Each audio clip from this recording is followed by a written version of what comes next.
Hello and welcome to Dr. Fitness USA, the show. Exercise is medicine, strength training is stronger medicine. With your host Batista Gramode and myself, Stephen Hersey, aka Dr. Fitness USA. Hello everybody and welcome to another episode of Dr. Fitness USA, the show. I'm Batista, your host, sitting here with my co-host, Dr. Fitness USA himself. And today we have a very, very special guest for you. Her name is Jana Short. Jana is a passionate advocate for holistic living and the editor-in-chief of Best Holistic Life magazine. With a global platform reaching over 1 million subscribers, Jana is dedicated to introducing her audience to a diverse range of experts, influencers, holistic doctors, and leaders in order to help educate and inspire a generation of change makers. Her magazine provides readers with a wealth of information and resources on topics such as mindfulness, natural health, and sustainable living. Through her work, Jana aims to positively impact the world and empower others, embrace a more holistic approach to life. Jana has received numerous accolades for her work, including being named one of the Los Angeles Women of the Year 2023 by Hollywood Soulish. Did I say that right? You did. Oh, okay, good. Magazine, being featured on the cover of San Francisco Soulish magazine in July 2022, and being named the Los Angeles Entrepreneur magazine's top influencer of 2022 for the second consecutive year. Today, we're going to talk about getting rooted in hope. Wow, do we all need that? Welcome, Jana. We're so honored and excited to have you with us today.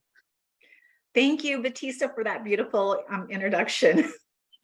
You're welcome. You deserve every bit of it. Your story is amazing, and I can't wait to share it with our audience. So tell us a little bit, what is your story and how did you find your way to where you are now? You know what? I didn't really find my way. I got shoved into my way through a health scare, right? Which is what I hear a lot of stories with people having a pivotal moment in their lives through either a health crisis or someone they love's health crisis that really shook them and woke them up, which is what happened to me.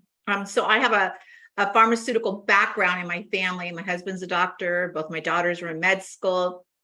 I have a family of doctors who knew a lot about pharmaceuticals. And when I got sick, pharmaceuticals failed me. There was not much left for them to do. And so through that journey, after getting a diagnosis of only having a few weeks to live and sending me home to make me comfortable, so I was at home on comfort care, I wanted to create a memory with my grandson. We have had, at that point, 5 grandchildren. Our youngest was born 3 months before my life took a turn. So I was at his birth, full of joy. And 3 months later, I'm on a deathbed. And when my daughter brought him to see me, I remember thinking, how will he remember me? He's so little, he won't have one memory of me, and not the way I smelled, the way it sounded when we laughed together. And I decided I was going to make one memory with him. That was 11 years ago. We have now 7 grandchildren.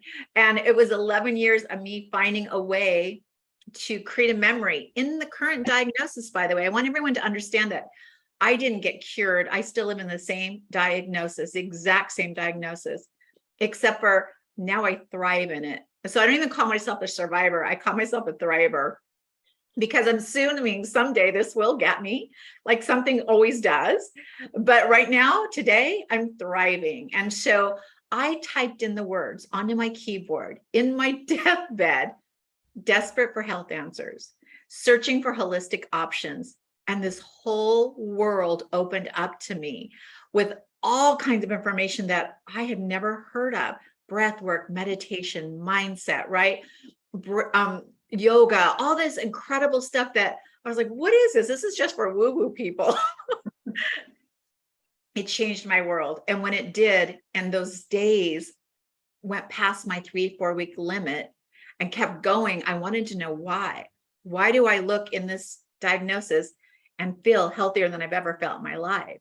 Why am I so filled with joy every day, and what's changing? And I realized it was mindset that started my, my journey. And I went back to school in my 50s, got educated on mindset, became a mindset coach, having multiple certifications. And I built my practice in a couple of years to literally 2 years solidly booked, and realized that wasn't joyful for me. Successful, yes, but not joyful. And so I went back into how can I help more? How can I make a global impact and share that message of hope in the world, which is how I kind of pivoted into where I'm at right now. That's a great story. Do you mind sharing with our audience a little bit of what type of diagnosis, or, I mean, if you're comfortable with that? Mm-hmm. So I didn't have an illness. I was a healthy 51-year-old when all this happened. Actually, I was 50. I celebrated my 51st birthday in the hospital. And I had something called a hiatal hernia, which it's very common. Most of you end up getting one. And it's just a hernia where your stomach kind of pops through your esophagus a little. But when I had this one and they had discovered it, it had twisted. So there was no blood flow to it. So they had to surgically fix it. Otherwise, it would dehisce because of no blood flow and open up, and I would get septic. So I agreed to have this surgery. And when they did the surgery, by the way, this was my second fundoplication surgery. When I had the surgery, they damaged my vagus nerve. And I went home thinking everything was fine and I was healing. But every time I ate food, I felt like I was being poisoned and I was in constant pain. And I noticed my stomach started getting really big, and people would say, congratulations on the baby. And I'd be like, well, thank you. I'm in my 50s. So thank you so much for thinking I'm having a baby, but I'm not pregnant. And it wasn't until I was in so much pain because a beezer had developed in my stomach that I went into an ER and was finally diagnosed with what was really happening. And they found that the vagus nerve had been severed and it just stopped functioning. And our vagus nerve is a really important gut-brain connection, right? It manages everything. So their thought process was, if we remove the stomach and we feed you through a tube, that's going to give you the nutrients you need to survive and give you life, right? We'll bypass, make sure there's no stomach. So I had a radical gastrectomy that went haywire. It dehisced. I became septic, got very ill, spent 3 months in the hospital. And what they were feeding me is TPN, which is a synthetically made product to keep your body functioning, right? Gives you all the nutrients your body needs to keep thriving. But it's synthetic. So my body said no and started rejecting it. And my organs were shutting down. So after 3 months in the hospital and my organs shutting down, there was nothing more that they could find to do for me. So it was either go home and have comfort care there or have comfort care in the hospital, but your organs are just continuing to shut down. So I became very malnourished. My nails fell out of the nail beds. My hair was falling out. It wasn't pretty. And when I came home, I was like, I want to go home. I wasn't sick when I walked through these doors. I don't know what's happening. So I figured if I went home, I could get a grasp on things or some control back over my health. And I just started looking online. And I'll tell you, it was the most exciting, most scariest thing ever to go online and be able to reach across the globe to experts that had ideas and thoughts that were holistic that I'd never heard of. But also with that reach came those scary people that were just out there to promote a product or, move up in their MLM, whatever that was for them. Or they would say they were naturopaths or doctors of natural medicine, and they were not. They just woke up and thought, people are making money at this now and I'm going to do it. And they were out there and they were taking from me, not my money. I could care less about that because I wasn't taking it with me. It was that precious time that I had so little of, looking for an answer to turn things around. And so that was one of the reasons that my platform is built the way it is so that we can vet these people and make sure that they're there with your best interest in mind. And they are who they say they are. They're educated in the fields that they're out there teaching you on. It's an incredible story. So you started looking online and finding answers. So what happened? What did you find that actually got you to be better? So oddly enough, it's not just the one thing, right? I'm not here because of one thing. I'm here because of a whole life shift, which, by the way, it's not going to be your diet. It's not going to be the sleep. It's not going to be the meditation. It's the whole of it, right? That's what the holistic is, like the whole of it. And so for me, one of the main things that switched for me was essential oils. I found essential oils and my body started thriving with them. I have allergies to so many things. And this just happened to really help with digestion, helping me absorb whatever nutrients I was able to get into my body, which was through whatever I could blend in a glass and try to get down. And I tell people all the time, I did not cure myself. My stomach hasn't grown back. I literally just had an endoscopy on Friday. I have to have them regularly to make sure everything's functioning properly. Nothing's changed for me, except for that I thrive in that diagnosis now. I throw up 10 to 15 times a day, literally every single day of my life. And so I'll take it. I'll take those little things, right, to give me more time here to create beautiful memories and create this sort of platform for everyone. How do you eat? How do you nourish your body? So I'm plant-based. I only do plant-based, which, by the way, has only been the last 3 years. And I've been going through this journey 11 years. So I realized meat was not working for me. It wasn't digestible. I do eat, but when I eat, I throw up.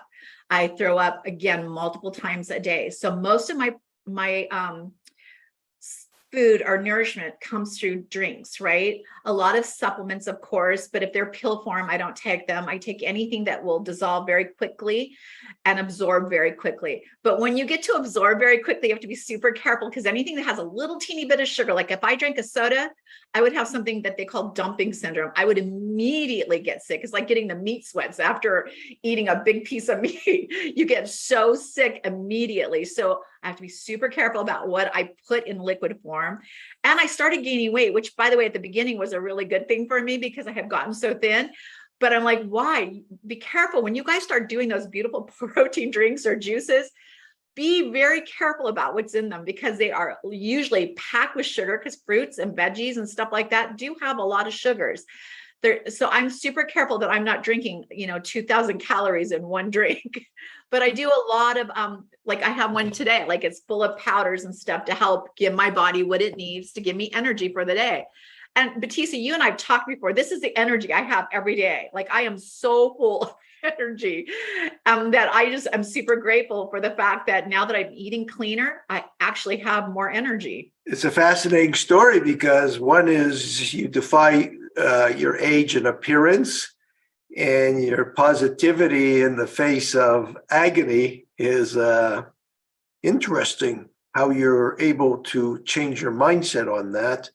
And I'm wondering, when you have all these drinks, how much of the nutrients is, if you have to throw up several times a day, through your experiences, how's your body getting the nutrients to sustain muscles? The very fact we have muscles on our body.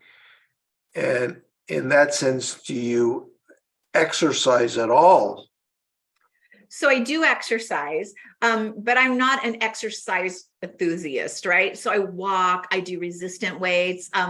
By the way, you guys have encouraged me to look into doing more in the weight department, because I realize as we get older, that is not a should, it's you absolutely necessary to sustain, the quality of life that you want.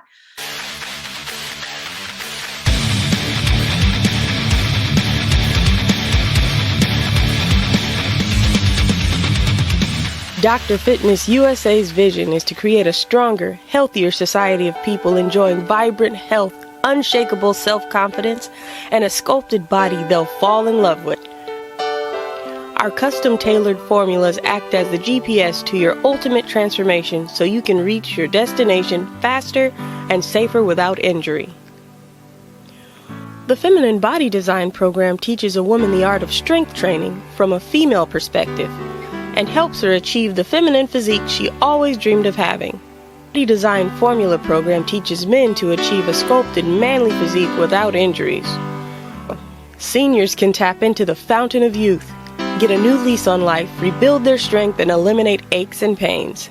Those with injuries learn to rehabilitate them, recover mobility, and relieve back, neck, shoulder, and knee pain. Now, with working with Steven, just in, 4 workouts I think so far, if that, I have no pain in my knees like I used to. Suddenly a quietness in the mind, clarity. I mean, I don't have back pain anymore. It's amazing. It's just really amazing.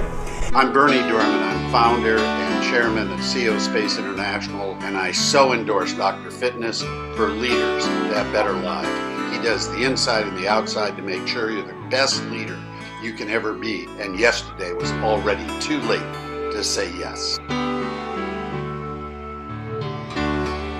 If your mind can conceive it and your heart can believe it, then Dr. Fitness USA can help you achieve it.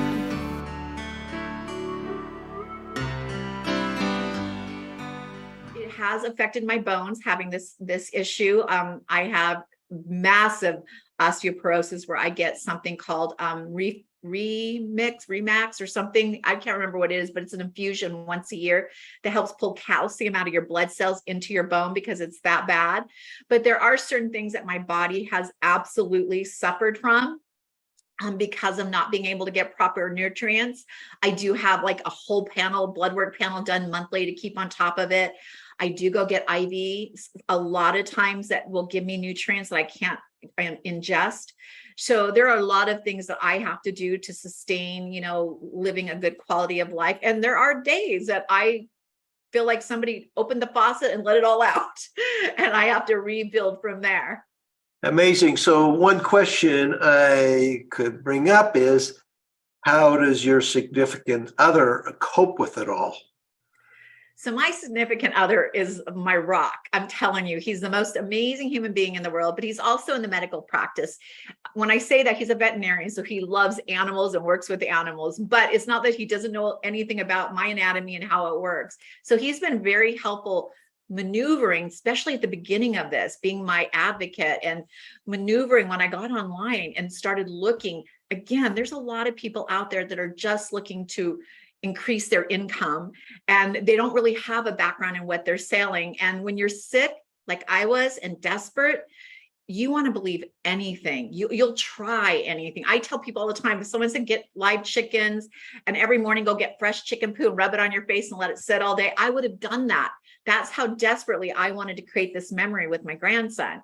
So he has been a rock for me and through the whole process. And by the way, I think it's made us much closer. He senses when I need a recharge. So he literally just whisked me off to Cabo for 4 days because he knows the ocean, the warm sun, digging my feet in the sand is my grounding space.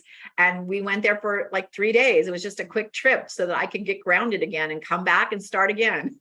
Yeah. So how did you start this amazing magazine? You mentioned a little bit about wanting to share what you were discovering, but you have 1 million subscribers. How did all that happen? So it was through collaboration. I tell people competition is not the way to go if you're trying to build a big business. It's always about collaboration. And so when I started creating this and going into coaching, like I said, I booked 2 years in advance. And one of my grandsons, my oldest grandson, was in a play. And he called me and said, Nana, I'm in a play. I have this role. Can you come? Of course. That's what I live for, right? To make these memories. Of course. I looked at my calendar and I'm booked for 2 years. Even if I try to reschedule, where do I put them? I'm literally booked. And I thought that was super successful, but then I realized this isn't the life I survived for. I want to be available to my grandchildren, to be at those moments, right? Mm-hmm. And so I made a shift and I started backing off of my coaching. And people were asking me when I was backing off, can you at least do a newsletter? Let's put your tips in a newsletter and send it out to us, bi-weekly or weekly. And I did not want to do it because it was time consuming. But I was at the time coaching a lot of celebrity clients, and they were amazing at what they were doing. And I asked them, what if you write me an article and I'll put that in my newsletter? I got 30 articles, the very first newsletter. And by the way, my background is in interior design. Before I got sick, that's what I did. I was a #1 interior designer here in Los Angeles. And so I thought, well, I'll go into Canva, I'll put it in this little booklet because it's so big with 30 articles. And it looked kind of like a magazine. And so I sent this out to their list, my list, and we got 30,000 subscribers that very first newsletter. But then I realized I can't do this weekly. I can't do it bi-weekly. So what I'm going to do is I'm going to do it quarterly. So every new season, I will do one of these little magazine newsletters. And so that by the end of the year, we had 240,000 subscribers. And that wasn't me. I didn't know 240,000 people. They wanted to share their articles in this beautiful looking magazine. And so they did. And so the subscribers started coming through me extending my reach outside of the people I knew. And so the next year we went and released an additional 3 special issues. And then after that, we've released every month for the last 2 years. And it's been incredible. And it's all about collaborating with others and asking them, share your story with everyone else. And they come in to get the magazine. And we're at 1.25 million subscribers now in a little over 3 years, almost 4 years. That is incredible. So with all the success and recovery and all the things that you've learned and all this, do you still experience failure? Oh yeah, every day. Thank God. Growth comes from feedback, right? I don't like to call it failure. I just get some massive feedback from time to time. And growth comes from that. I don't want to stop growing. So I'm super excited to accept all those new learning. Someone just asked recently, if you had to do it all over again, would you do it differently? Hell yes, probably 90% of it, because I want to do it better. And the only way to do it better is to take what I've learned and do it differently. So it's a heck yes for me to say, yes, I would do it differently every single chance I get, because I take that beautiful knowledge. It wasn't failure, I did it, but I take all that knowledge and I can do it better the next time. So what does success mean then to you? We talk about failure now. You're super successful to the eyes of the world, but to you personally, what is your greatest success that you've achieved? So my greatest success that I've achieved is seeing the change in my grandchildren, the people that I wanted to survive for. I have a 17-year-old grandson who was just here yesterday for Father's Day, and he's into bodybuilding the natural way. He has this beautiful love of God that I don't know where that came from because my husband's Jewish, but he has this beautiful love, and he's this incredible man now growing into a space. And he's like, I want to work on health. I want to work on keeping people there and understanding what that means and staying away from illness as long as they can, because I don't want them to have to go through what you went through. I have 2 daughters now who got out of med school and got into working as doctors of natural medicine. So they now both have PhDs.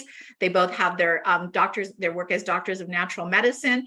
And it was because they wanted to be on the treatment, not the treatment side, but the preventative side, and keeping you as healthy as long as you can, thriving in your lifestyle and staying away from the doctors and pharmaceuticals if you don't need them.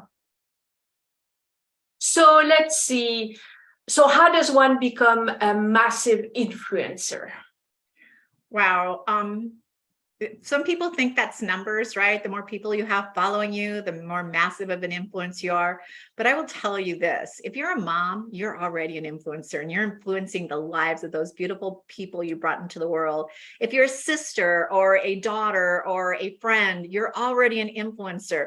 So showing up every day, showing people what's possible and sharing that, whatever that message of hope is that you have, and letting them be involved in the messy. We all have messy, beautiful lives. We don't have to hide those. We can expose those and know that people will still love us. And so if you just show up as you are, just know you're influencing constantly. You might be just sitting on the train and somebody says something, you're like, oh, here, let me get that for you. You just influenced another person showing your kindness. So I hate the word influencer because people nowadays associate that with the masses of people. I got to build a massive amount of people to be an influencer. And that is not true. You are influencing every single day. So you should show up as the best possible version of you and be honest and authentic. And that's the best way to influence. And that's how you build those masses, by the way. The minute you show up as someone else or saying everything's fine and they find out your life's falling apart in the background, you lose some trust with them. It's really hard to rebuild, especially on social media. Once they see that little thing you're hiding, they don't believe anything else that comes out. So let it come out. Be honest. If you're having a bad day, say, I'm having a really bad day, but I'm showing up because I know it's going to get better.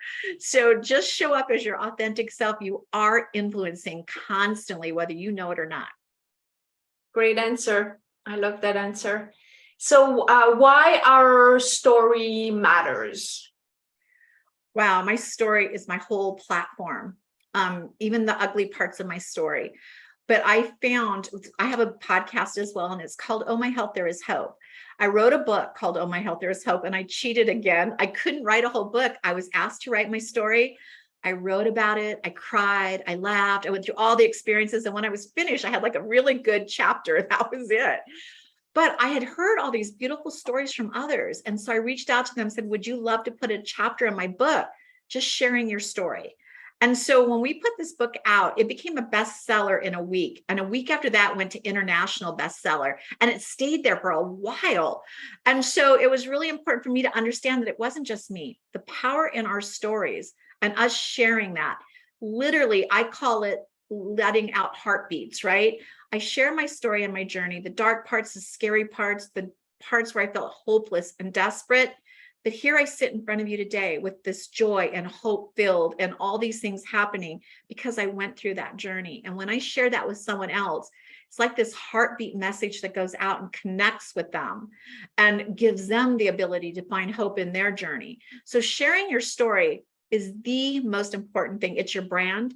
It's your presence. It's part of your beautiful story about why you are there today or wherever it is that you're sitting. And so sharing it is probably the number one thing I would tell you to do is get out and share your beautiful story.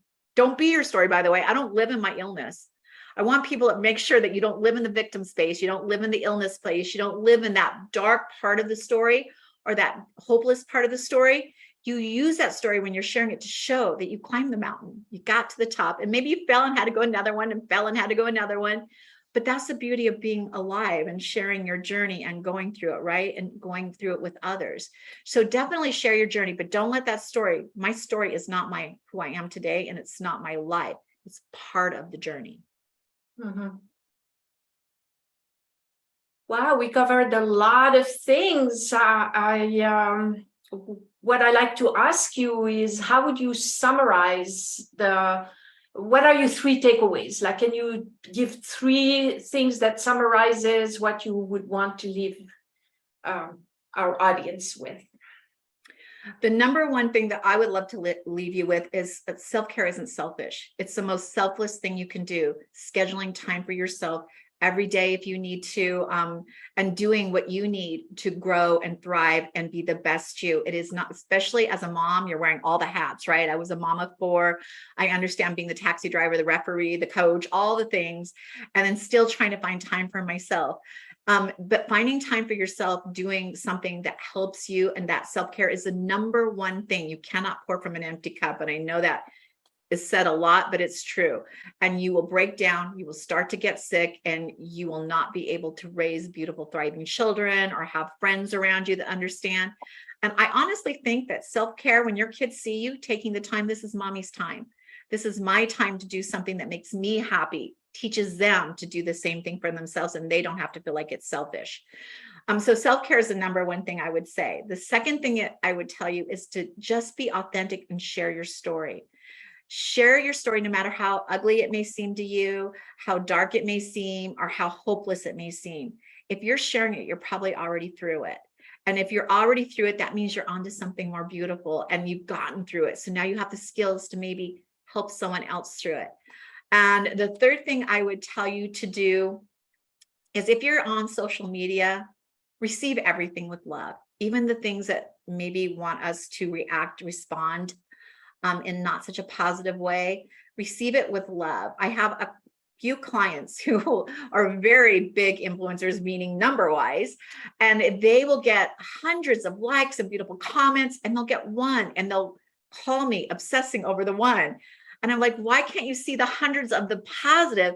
And all you're seeing is this one person who may have been having a bad day, or receive what you were saying in a completely different way. So receive everything that comes to you, that it came with love, even if it doesn't feel, or look like it, it probably can be received as love. So I receive everything that comes my way as love, even the stuff that doesn't feel so comfortable. Those were three beautiful takeaways. Is there any last words, Stephen? Do you have any other question or something that we haven't touched on? Any burning desires to ask? No, I think your message in the three takeaways is absolutely tremendous. If we can just make a note of it and follow your guidelines to success. I love that you said that. You know, I have one more thing to say. I survived to create a memory, right? I wanted to create memories. I believe at the end of the day, we're not taking our beautiful car or our expensive bags or our homes with us, but I do think we take those memories, and I know for a fact we leave those. And so if you're out there, find the riches in the beautiful memories that you're creating and leaving with others. That is like my life's passion right now. That's excellent. Great. So, Jana, where can people find you? Where can people find your magazine? Where can they follow you? Do you have a website? How do people get in touch with you? So everyone can get in touch with me and the magazine at bestholisticlife.com or any of the platforms. It'll be under Best Holistic Life. And if they want to check out my personal website, it's just janashort.com, and they can go check out my personal website. Wow, thank you. Been an amazing guest. When I look at it from this other end, I can say you're one heck of a powerful woman. Thank you. I'll take it. So there you are. This was another amazing episode of Dr. Fitness USA, the show. Make sure to go follow Jana, her amazing story, get inspired, read her magazine. By the way, I have an article in the upcoming issue, so you want to make sure to read that. And until next time, bye-bye now. Hello and welcome to Dr. Fitness USA, the show. Exercise is medicine. Strength training is stronger medicine. By expanding our vision of exercise, we interface it with medicine and business, bridging the gap between fitness, business, and medical professionals. The show is designed to uplift and inspire a world of healthier and stronger people. Click the link to subscribe and never miss an episode, because if your mind can conceive it and your heart can believe it, then Dr. Fitness USA, the show, will inspire you to achieve it. Subscribe now.